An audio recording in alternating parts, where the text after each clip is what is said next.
What's up with y'all? My name Rod Green, three-star offensive lineman from Springfield, Ohio, committed to Grambling, and you're listening to Playmakers Corner. That was Rod Green with the interview, and we'll be hearing from him later in this episode.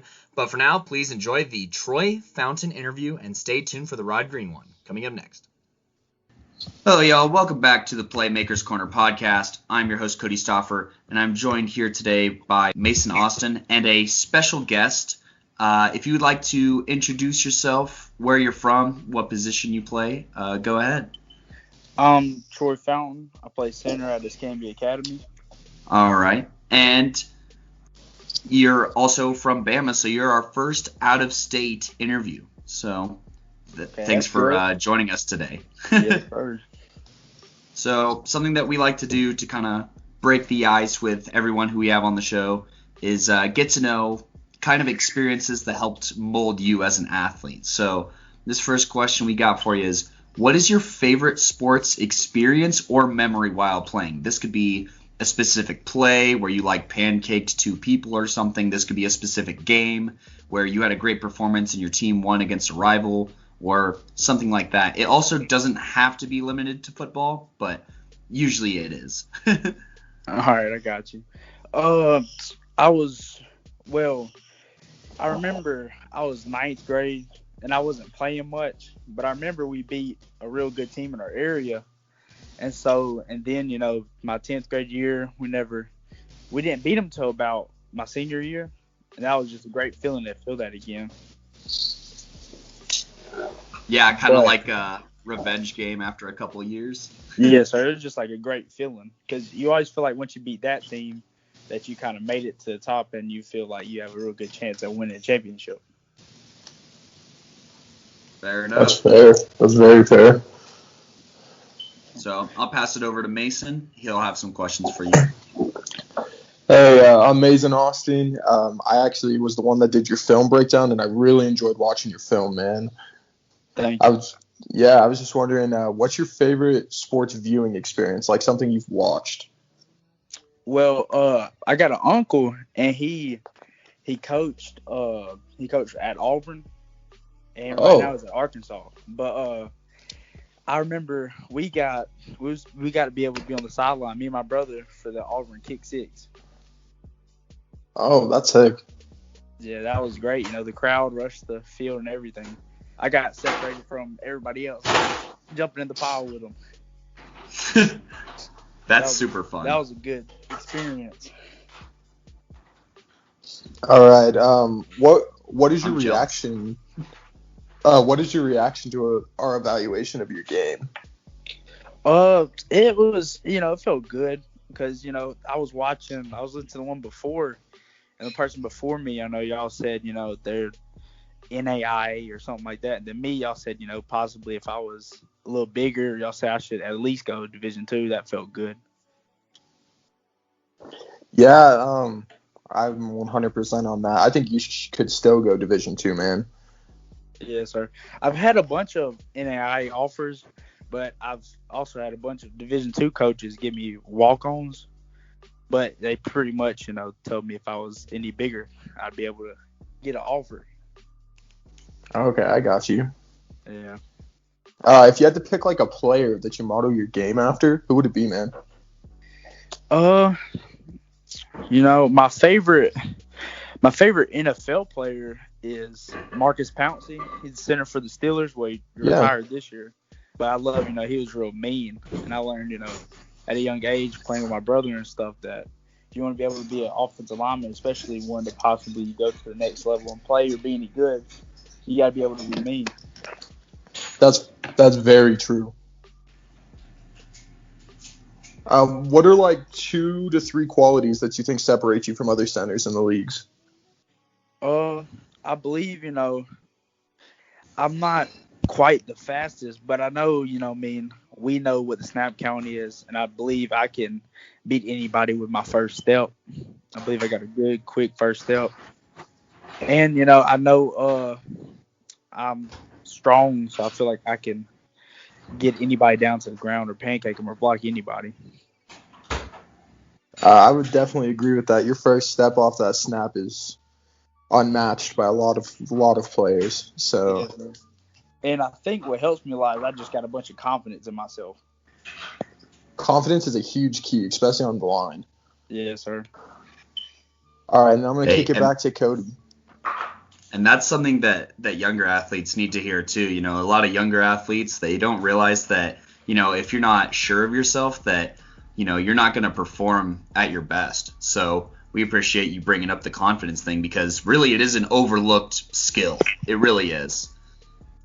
Yeah, I believe, you know, if you just got a bunch of confidence in yourself, it just ups your game by a lot. About just, I don't know, just carries you a long ways. Absolutely. But now we're going to talk a little bit about looking ahead a little bit, or looking back a little bit less in the moment. But what is something that you're going to make a point of working on in this offseason?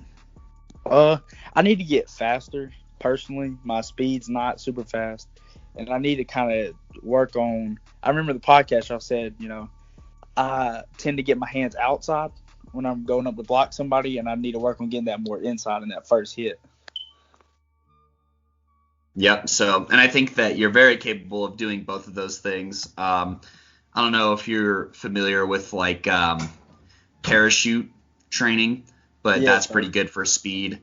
And then just work on those short yardage. So like sprint 5 yards and then sprint 10 yards, you know. No need to sprint a whole football field. You're never going to do that on a play, right? So just work on those 10-yard, 20-yard sprints. Yes, sir. Getting your hands inside, you can wrap like a towel around your elbows as you hit, and then just hit like a blocking dummy, and it forces you to keep it, and then it becomes muscle memory. All right, I got you. Yeah, just kind of keep the elbows tucked and everything. Yeah, going out. Yeah, that's what I did basically my entire high school career, because I kept getting outside a lot too. So I totally understand on that one.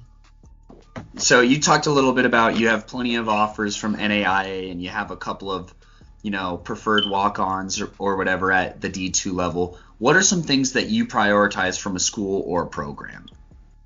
My main thing is I want to be able to be a coach when I get done with college. And I want to go to a school that's got, you know, physical education degree. And I want to go to a school that, you know, I could go and win at. You know, that's one thing for people. A lot of people like to just go to wherever they can play. I mean, I want to go and be able to play, but I'd also really like to play for a team that can win a lot too. Yeah.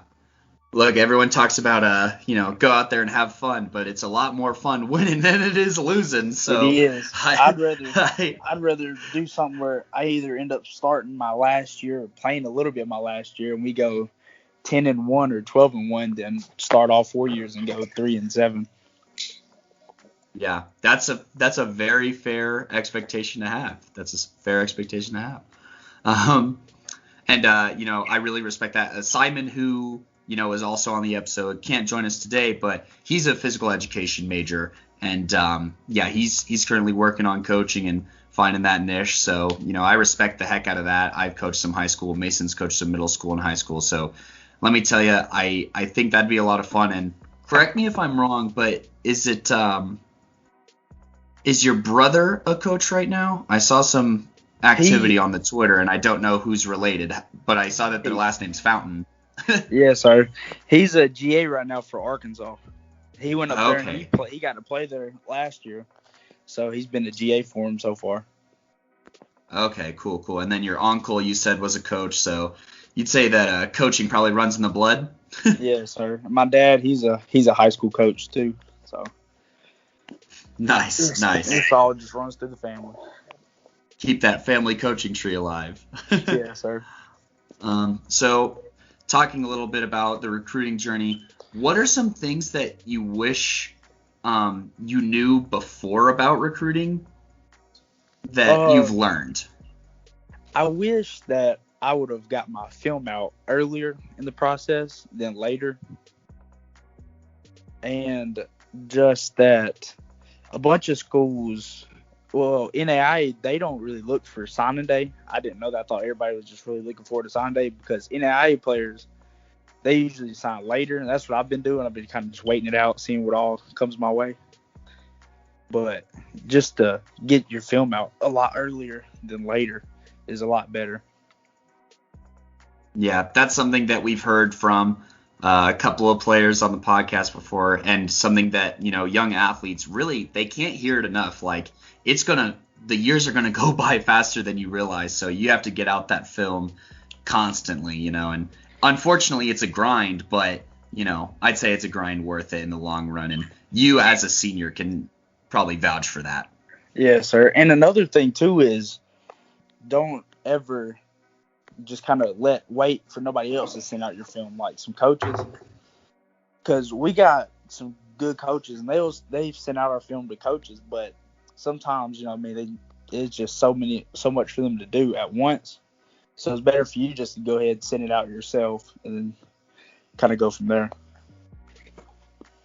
Yeah, I was about to say, we don't really have too much of that here in Colorado, but I will admit that Bama football is a different kind of animal than Colorado football. But and then I already kind of asked you what your expectations or outlooks for college ball is. You talked about your degree, and you talked about you'd rather play for a winning program, so that kind of addresses that. Unless there's any other kinds of goals that you have specifically for college football that you didn't mention earlier. Well, maybe, I just would like to, if I were to ever go to a college that doesn't have the best record going in, that I can help build it up and bring them to the top peak before I leave. That'd be a good thing. Redefine the program expectations. That's arguably even cooler than walking into a winning program, Yeah, sir. Is being a part of that turnaround, that come up. So yeah, sir. And the thing about those schools is, it's going to be a 2-3 year process, but it's always, it does feel better at the end getting them up there to the top of the level. Yes, sir. So, and you're nearing, or I won't say nearing, but you only have a little bit of school left, right? This is your last semester of high school. Yes, sir. Yeah. So, what advice would you give to high school athletes looking to go to the next level, whether that's academic or athletic advice? I'd say to definitely try and have good grades. I got a 3.1, but there's a bunch of times where if I had a 3.5 or 4.0, I'd have better scholarship offers as far as academic wise and stuff. That's a big thing that people don't ever think about, but that's definitely a big thing. It's kind of like, don't have all your eggs in one athletic basket, Yeah, sir. So, well, I'll let Mason talk about, ask you some more personal references and things like that, and then I'll bring us home at the end, and we'll deal with that when we get there. But Mason, go ahead and go into your parts. Well, now that we're getting towards the end of the interview, is there anyone in particular you'd like to mention who's been important to your academic or athletic career, who'd like to thank? Definitely my brother and all his friends. They'd always try and push me around growing up, trying to get me tougher. And my dad too. My dad, he played center for Troy University back when they won the national championship in 1984, and they just all kind of helped me and just kind of becoming who I am. Yeah, that's very fair. Is there any lasting quotes or thoughts you'd like to share? Just wherever you go, just be yourself. Don't ever try and change for nobody, and just keep your head down, work hard. Just have that goal in mind of what you're trying to do. That's the main thing. Yeah. Hey, that's great advice. And Troy, I just wanted to say, I loved having this conversation with you and getting to know you a little bit better. And I think that you have, you're approaching this whole college football thing very level-headed, and I think that it's very possible for you to attain the goals that you have. And at the same time, as a football player, and we tell this to people all the time, and we may have mentioned it on your episode, but if we didn't, or if we did, here's a second coming of it. Bet on yourself. Don't be afraid to bet on yourself. we here at Playmakers Corner have a lot of confidence in you. You know, we said multiple times, you play way bigger than you are, right? And you even mentioned it, you know, size. It's kind of pain in the neck, right, whenever it comes to football, because it's like a seeing thing before a believing thing.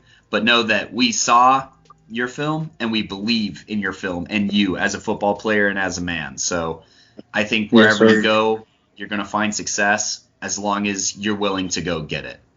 Yes, sir. I was always told, too, you know, at a young age that if I wanted to go and play college football, I would have to go, you know, all the way down to Oregon or somewhere super far away. But if it's, you know, if it was my dream to go play, then go ahead, go do it. So yes, sir. Sometimes you got to go chase them. Mm-hmm. Yes, sir. But no, I just wanted to get that out there for you and let you know. Once again, appreciate you so much for having you on the show and for taking time out of your day for us. And, you know, we can't wait to share this with all of our young listeners and athletes. You know, we're trying to get all of these younger kids ready for, you know, what the high school and maybe even collegiate football journey is. But no matter where you go, you know, feel free to stay in touch and, you know, you can reach out to us anytime. And hopefully you get some film on that next level and we could break it down there. See if you got those hands inside yet or not. But thank you so much for joining us, Troy. Thank you for having me on here. So that was Troy Fountain and Mason Austin joining Kodey Stauffer on the Playmakers Corner podcast, interviews edition. Stay tuned for more interviews, and if you haven't, go ahead and listen to our older interview episodes. Lots of good advice, lots of great stories here on the Playmakers Corner podcast. Thank you, and catch you next time.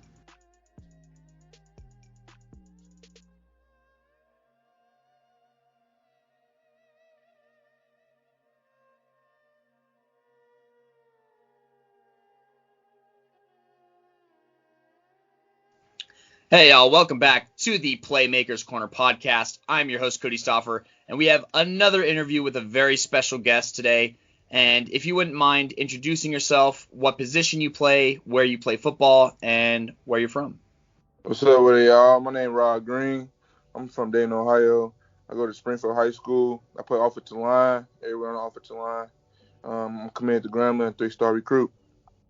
Excellent. Yes, sir. Definitely one of the more highly touted prospects we've had on the show. And Rod, thanks so much for joining us. And something that we do every time we get someone on the show is, get to know what sports kind of mean to you and, you know, your history of the sports. And so I just want to ask, what is your favorite sports experience or memory while playing? This could be a specific play that, you know, you hold very dear to, like, your sport experience. This could be a specific game or even a season, whatever is the most important memory to you while playing sports? Let me think. One of the most something that stay in my mind is when I first played varsity. My first play on varsity, when I got put in there, and it was my first time ever playing online. So I went in there, I was playing, and I was just looking around, and it was deep. It was a lot of people, and I'm looking around, I'm nervous, and I'm just like, oh snap, I'm really in varsity. Like, it's really time to play. And I just remember I had to just lock in. And after the first play, all the jitters went away. It was just time to go. Hey, that's an interesting feeling because, you know, you're like, it's like, okay, like this is really happening. And then when you settle into it, and I mean, the rest is history from there, right? We know the story up until now, and you took care of business, obviously, 3-star recruit to Grambling State. But we'll talk more about that recruiting journey and stuff a little bit later in the interview. But yeah, obviously the jitters went away and you took care of business. So, and then assuming that you're a sports fan since you play sports, what's your favorite sports viewing experience? So this could be a live game that you saw or, you know, like a game that you watched on TV of your favorite team, like your favorite experience like that. I went to go see LeBron. So I went to go see the Cavaliers play the Indiana Pacers my freshman year. That was my first NBA game. It was live because the game came down to the wire, and LeBron was clutch. And another one is I went to the Cincinnati Bengals game my sophomore year with my uncle and my cousin, and we watched the Browns because my uncle's a big Brown fan. So we went to watch that game. And I also went to a Michigan game with my cousin and her boyfriend coaches on the team, and I went to the Michigan game about 3 weeks ago, and it was nice. Okay, that was my first college basketball game, so it was real nice, and it was a good game too. So lots of electric performances and experiences with family watching those games and stuff. Sure. That's what it's all about, right? Sports bringing people together and forming those memories. Yes, sir. So kind of transitioning into your game, right? Sure. I guess, what is your reaction to my evaluation of your game? What was it like hearing that episode? I was like, I listened to everybody's, and then I was like, dang, this dude, he's honest, like he's bluntly honest. So I can't wait to see what he says about mine. So I was watching, and I'm like, okay, you were saying like the stuff I need to work on, and I'm like, yeah, I need to work on that. And that's the stuff I've been working on in the off season, like getting off the ball way faster and just hurrying up and getting off the ball, so everything keys into motion with my footstep and stuff, and like not trying to like in my 2-point, 3-point stand just had the same one every time. So that's stuff I've been working on. But I was kind of shocked though, low key, because I was like, I want to go in and play the true freshman, but it was like you said it like yourself, like I was one of the best linemen I ever watched the film on, and how you said you think I can go to the league in 3 years. So it meant a lot because I showed my mom, my family, and them, they were just real proud. So I was just happy, and then I was just like, dang, like he really said that. He's speaking it to existence. So I was happy about that. Hey, wait, go ahead. Oh, you got it.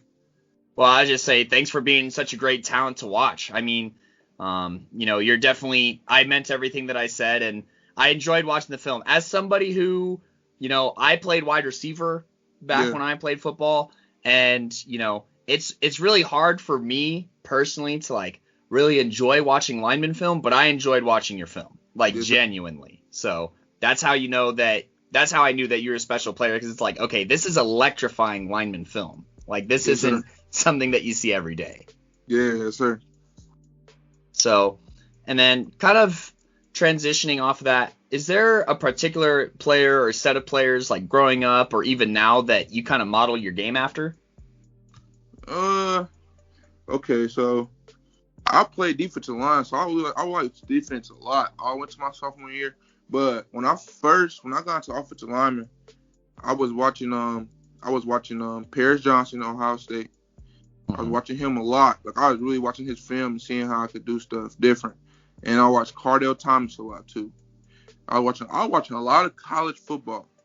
But yeah, I was really trying to like Paris Johnson was like I want to get nasty like him, because like he took somebody to like the track.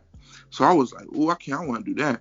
So yeah, I was watching Paris Johnson a lot for my game, and I watched Cardell Thomas a lot when he went to his camps. And he just had that dog mentality. Like even in one of his videos on overtime, he was like, "I'm a dog." So I was like, "Yeah, I gotta get that type of mentality." Yeah, and that mentality shows true in your film. Absolutely. There's some plays where I almost feel bad for who you're blocking. I'm like, oh my god, they can't go anywhere. They're doomed. So yes, sir. That's very evident in your film, and yeah, I'm glad that you were able to find that. And it's also, interesting saying that, you played defensive line, because that almost helps you as an offensive lineman, wouldn't you say, like knowing what they're trying to do? Mm-hmm. It helped me a lot. And then like just knowing some of the moves and stuff is like I can bait it. You know what I'm saying? So my trainer, I don't know if you know, Robert Landers, he's a defensive lineman for Ohio State. I train with him, and he played D-line. So like when we train, he helps me with stuff that he knows defensive lineman does. So like any baits and any moves I can use against defensive linemen, it works. That's how it helped me a lot in my game this year. Yeah, nice. It's almost like a chess game, Yeah, where you win before you move even. So. Yes, sir.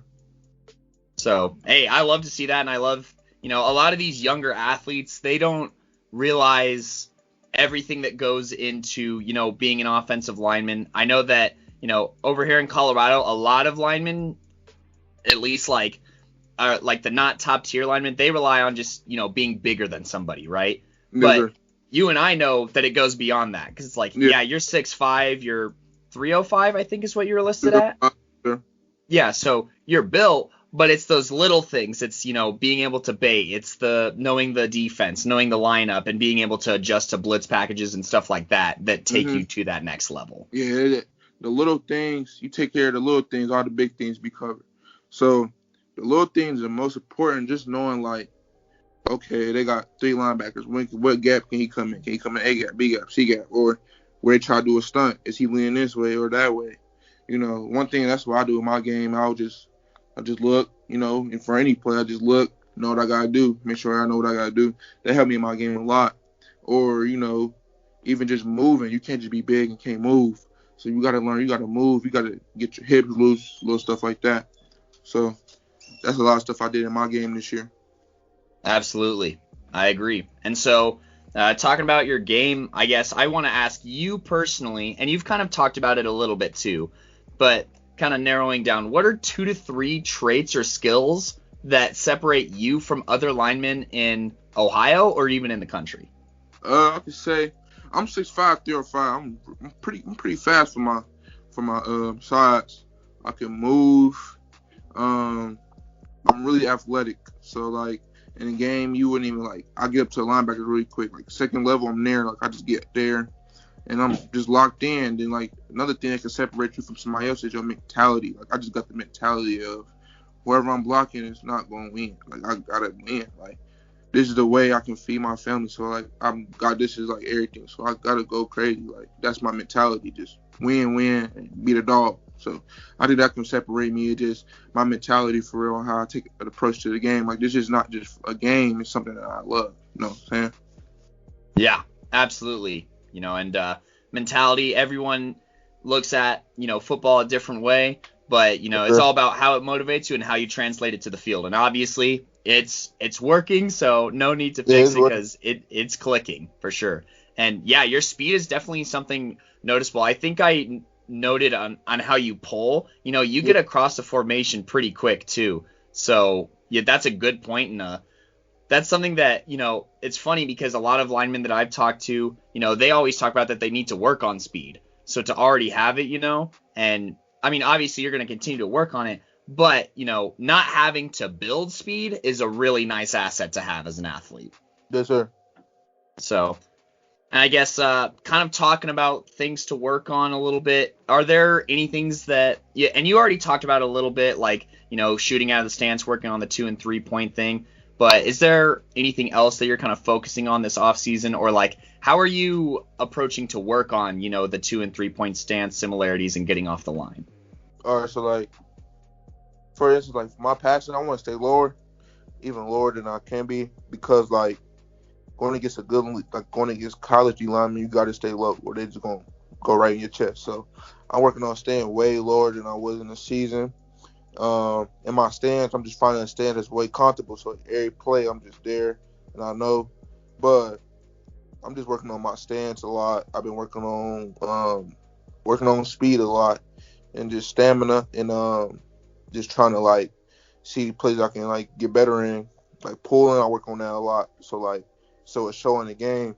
So, like, when I get there, I don't got to just work on it. It's already done. And I've been in the weight room a lot, too. Nice. So, I mean, I appreciate you sharing what you're working on, especially the stance aspect and finding one that's comfortable for you. You can tell a little bit when, linemen aren't comfortable in their stance, right? Like, it just shows everywhere else in the film. So it's good that you're talking about working on that. And, a lot of these younger athletes need to realize, like, this is a 3-star lineman. He's a dude who's going to play at the next level, and he's still working on his stance, right? So for these younger athletes to hear that even as refined of a player as you are and as elite of a player as you are, you're still working on the fundamentals. So I think that's very important to talk about, and I appreciate you bringing it up. Yes, sir. So, like you said, if you take care of the little things, the big things will be taken care of. Any athlete, offensive lineman watching this, your stance is really a major thing. Like, you could be strong, but, like, I have this teammate, Jaquel Brown, Taiwan January, one of the best defensive linemen in Ohio. They dog. So, like, and they're taught, like he gets off the ball fast. So, like, if your stance is not good, like, you're gonna come off the ball. Like, you can be strong and all that, but if you rocky or anything, Like any good defensive lineman knows that, and they gon' go through. They gon' blow through you. Yeah, absolutely. And that's got to have helped you out, going against one of the best D linemen in the state. I was happy because, like, we always battle, and, like, going against them every day, and, like, they test me, and we just be working in practice every day. And then, like, going to the game, it'd be like the game would move slower than what it would move at practice because it'd be so intense. It'd just take it so serious. Hey, good stuff. Gotta love that competition at practice. Yes, sir. But kind of transitioning a little bit, off the field and into, more the paperwork, recruiting side. What was your recruiting journey like? And yeah, just kind of tell us your story a little bit. I mean, I saw that one tweet that you talked about where junior year you didn't really have a lot of looks, and then senior year you put in that work and was highly touted. What was that journey like, and who reached out to you and, the works? The recruiting journey was ups and downs. It was my sophomore year, I didn't have no looks. Junior year, I was going in, I didn't have no looks. And then, like, I was a 0-star. And it was just like, I would be like, dang, like, when is my time going to come? But my mom and my family just be like, stay patient. So I want to say, at the end of my junior year, I got my first offer from Moorhead. And then, like, 2 weeks later, I got Eastern Kentucky. So then it started picking up a little bit. So then, like, COVID, I had a lot of camp invitations. Like, a lot of schools wanted me to come to camps, but COVID had canceled that. So it was like, okay, now I gotta make another thing. So I would just go in my backyard. And I work every day just to show. I would do camp drills so they could see. So I ended up getting a couple offers off of my camp, off of my Twitter. Like, they wouldn't even be. They'd be talking about my workouts. They like the way I move and stuff like that. And then, like, as far as like the raise and stuff, I had no star. Like, I got 2-star in June, and I was like, okay, cool, because I didn't have nothing, so I was like, okay, that's cool. I just gotta keep working. And as we went to the season, a lot of schools like, we want to see your first couple 3 games. So, like, off of Grambling offered me right like after my second game, and after that, I had got, like, I think 2 more offers. I had Missouri State. Had offered me in December, right before signing day. And then after that, so I had 12 offers all in total. And then I had committed to Grambling. I had said I didn't want to sign because I didn't want to sign on the 16th. I wanted to wait, make sure I was making the right decision. So then I had signed in February and then just made it official. And then I had got my 3rd star a month in January off of my film. Like, he watched my film and he was like, you a 3-star potential, like, you a 3-star recruit. So he liked my film and he bumped me up in the rankings. But recruitment was tough. I just have to trust the process, for real. It'd be times I want to give up, but I ain't give up though. I just kept going, just like I said in my tweet. Yeah, absolutely. And I'm glad that you had that support system with people in your house, with your family, just saying, be patient and stay to the grind. And yes, sir. a lot of these young athletes, once again, hearing that you're doing the work in your backyard, because what that shows to colleges, outside of the skill that you obviously are showing and doing the camp drills that they would normally have you doing, it shows commitment too. Like, I'm in my backyard, it's whatever o'clock, and I'm doing these workouts, and it's not like the season or whatever, right? Like, you're putting in the work year round to be a one season, elite athlete. So, that's another thing, is just that commitment, right? And, you talked about it too with your mentality, how much this sport means to you, and you could see that in every aspect of even your life. Yes, sir. So I guess, what are some things, you said that the recruiting process was pretty hard, and, obviously you stayed patient, you got through it, but what are some things that you wish you knew before recruiting that you learned? Like, I wish I would have, like, my sophomore year, I wish I would have really been into Twitter, because I didn't know Twitter was like where everybody was recruitment. Like, I would just know, like, coaches and faces, but I wish I would have been, like, posting videos of myself sophomore year and showing, like, I would be working out, but I never recorded myself. And I didn't know coaches, like, I'm seeing younger kids now. I'm like, dang, I wish I would have did that way earlier, because I could have bumped my recruitment up too. And I also wish, like, I knew about different types of schools. Like, I just found out, like, beginning of my junior year and stuff, like FBS, FCS. I'm like, what I'm saying? So I wish I knew the difference between that too. And I wish I would have, like, just really just promoted myself more in my sophomore year. That's really one thing I wish I really did, like, promoting myself a lot. Because that's, like, they like that. like younger people, because you know you can get an offer when you're little and then you get bigger. That's why one thing I wish I really did. Yeah, there definitely needs to be a bit more there needs to be more resources for high school athletes, in my opinion. And my co-host Simon, he's not able to join us today, but he also feels that a lot of kids, they don't know how to use a Twitter for recruiting. They don't know how to make their film. Like a lot of kids rely on coaches to put film together, and you can see when like individual athletes have to piece together their own film, it can be kind of tough to look at. So it took me I made my own film. Like the film you watch, I made that. So like that's refined. That's pretty good compared to some other things that I've seen. Yeah, I just got like I didn't even know how to work Huddle. So I was like, my coach had taught me. He made my first couple films, and then I was like, I want to learn myself though. So I started making it. My first time making it wasn't that good, and I sent it to him. So then after that, it was cool. I just made it, and I started learning and getting into it. Nice. So talking a bit more about where you're heading, right? Grambling State. What are some things that you were looking for in a program, during the recruiting process? And then how does Grambling fulfill those needs? I was looking for a great academics, somebody that can help me get my degree and be a great degree. Somebody that can like a good nursing field, because I want to be a nurse practitioner. I was looking for great coaches and just coaches that pour into you, that really want the best from you, and coaches that just want the best from you on the field and off the field, and somebody that can help me off the field also. And I was looking for somebody that can help me get into the NFL, just help me get to the league, the next level. And Grambling helped me a lot. Like Coach Nelson is a really good coach. He has a great history. He was a great offensive lineman. Coach Fobbs, he's a great coach, one of the winningest coaches in the HBCU. You got Mr. Armstrong, really smart. He's a coach. He just got his master's degree. Nice. So it just coaches there that can just help me get my master's degree and just help me, and just we got a great bond. So it feel like home. Being away from home, I wanted to make it feel like home, like a family. So they make it feel like a family. So it's a family there.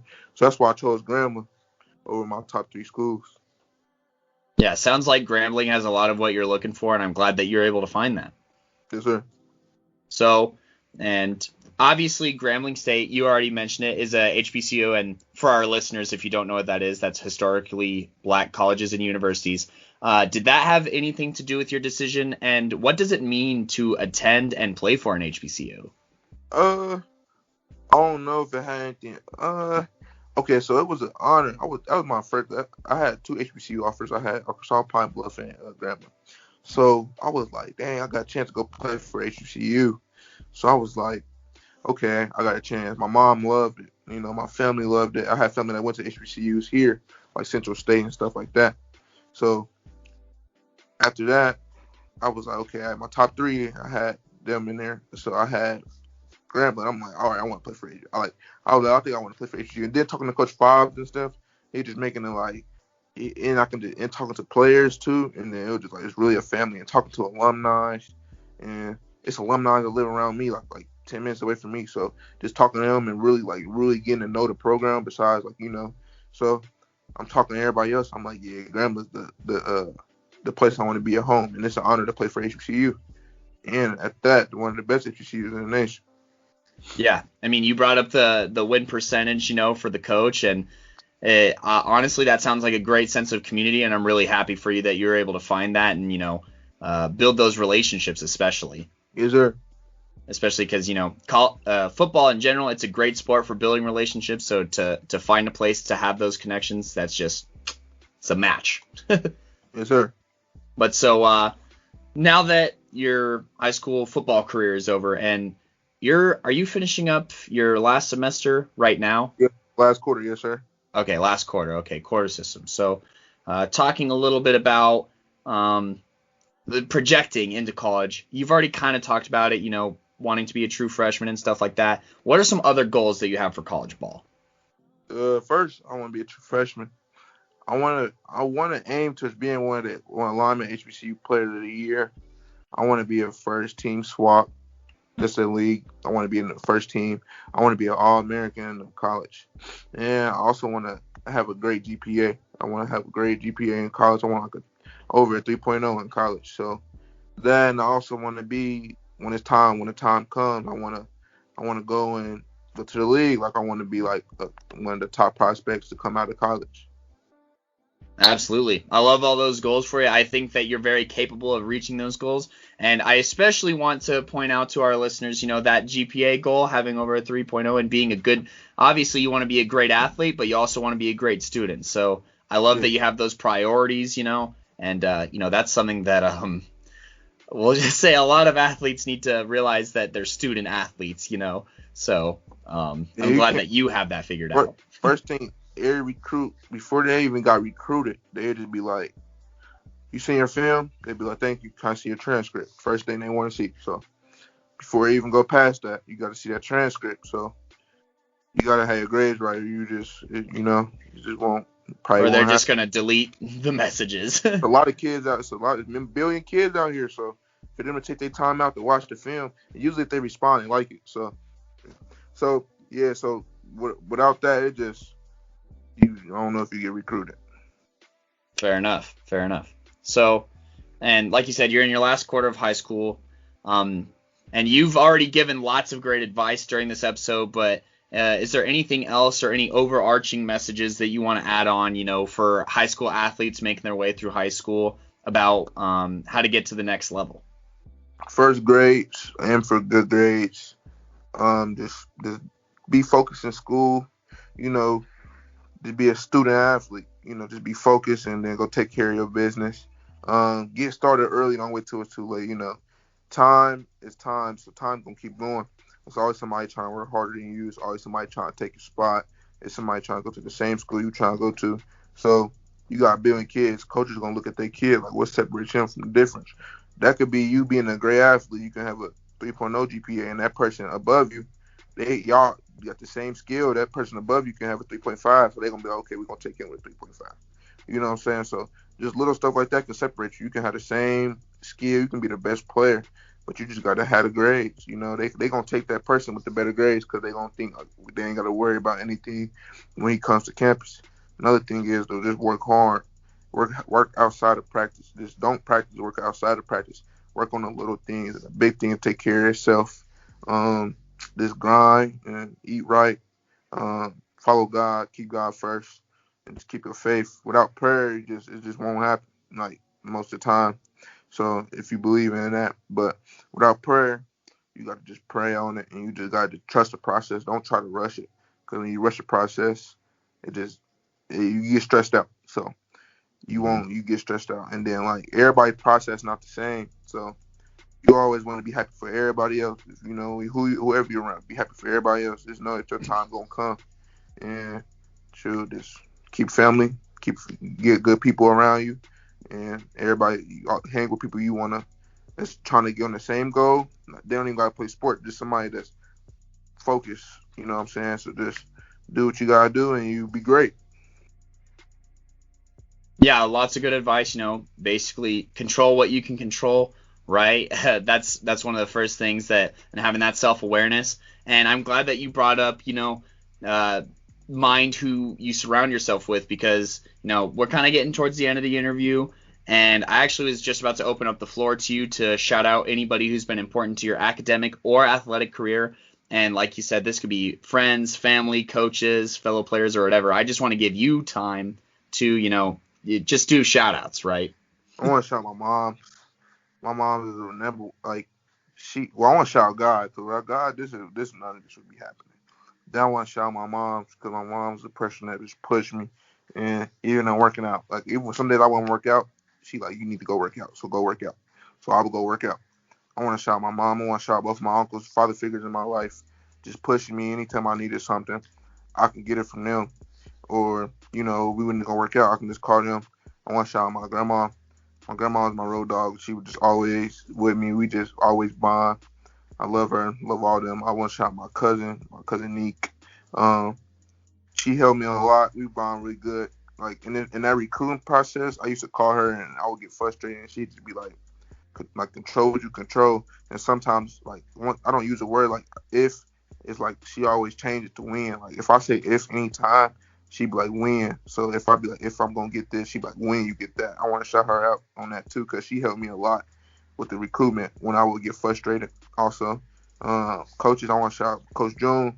Coach June's a coach at Springfield.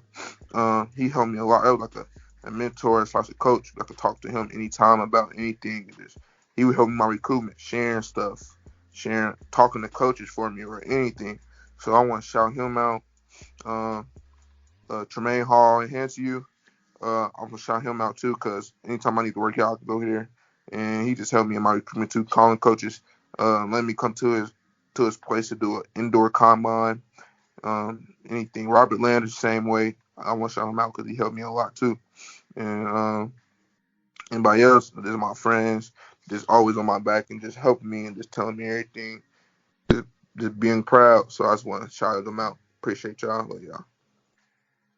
Hey, thanks for, sharing those special people with us, and I could tell how special they are to you. So thank you so much for sharing that, and thanks for coming on to the show. And once again, that's Rod Green, the 3-star commit to Grambling State. Rod, once again, thank you so much for coming on to the show. It was an honor chopping it up with you and, talking football and talking life. Yes, sir. No problem. Appreciate you having me on the show. Hey, thanks for coming on, and best of luck, even though you don't need it, at the next level. And we here at the Playmakers Corner, you got a friend in us anytime you need support or advice or anything like that, even though, you got it figured out. You have a friend in us in the podcast, and I'm excited to see where the rest of your career goes. Yes, sir. I appreciate it. Yes, sir. So that does it for this interview of Playmakers Corner podcast. I've been your host, Kodey Stauffer, and once again, you can find this interview, obviously, if you're listening on Spotify. You can also recommend it to your friends on Apple Podcasts, Google Podcasts, Anchor. And if you haven't already, please give us a good rating. We'll appreciate it. And then subscribe and follow our podcast so that you know when new episodes come out, which is Mondays and Wednesdays are our request episodes, and Fridays are our interviews or other film breakdown episodes that we do collaboratively. Lastly, if you haven't already, follow us on Twitter, Instagram, Facebook, TikTok.